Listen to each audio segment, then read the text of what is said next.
Yo, Brolis, what's up? So, may inaantay pa kasi ako, hindi ako makapag-record ng on-cam recording ko. So, I figured, why not, bigyan ko muna kayo ng tour or pakita ko muna sa inyo kung paano ako nag-record ng mga on-cam recordings ko. Okay? So, here's my setup. Very simple lang naman siya. First and foremost, meron tayong ilaw dito. This one is from Viltrox. Tapos, in terms of the microphone setup or audio setup, I have my Sennheiser MKE600.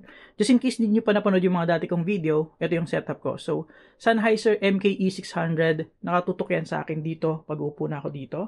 And then, I'm recording, di ko pa rin na-on. I'm recording using the Zoom F3 field recorder. So, dyan siya nakakonect. Okay?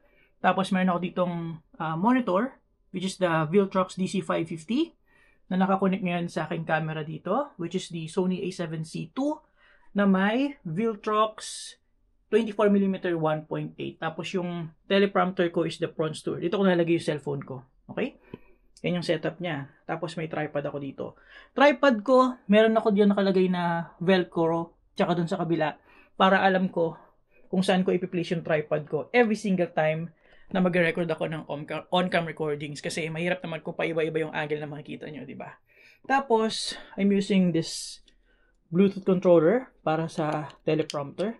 So, kung di nyo napapansin, I'm using a teleprompter para sure ako na hindi ako makakalimot ng mga details in terms of our videos. Mas maganda sana kung kagaya nito, walang script, no? Normal, spontaneous. Kaya lang kasi pagka-review na siya, mahirap gawin yun. Kasi gusto ko kailangan every single detail makukuha nyo at wala akong makakalimutan. Okay?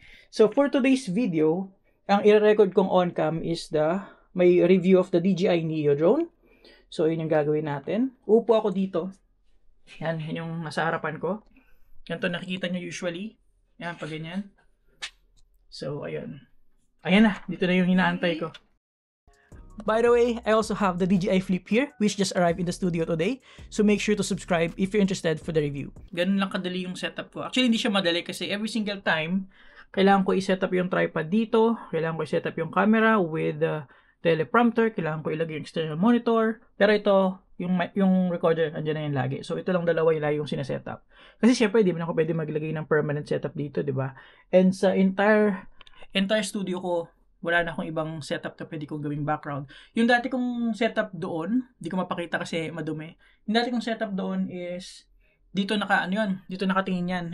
Ito yung background ko. Problema nun, kailangan ko na malinisin tong setup ko. So, yung pinakamadali talagang setup is itong background na to. So, ito yung ginagamit ko usually most of the time. Okay? So, yun lang naman. Gusto ko naman i-share sa inyo.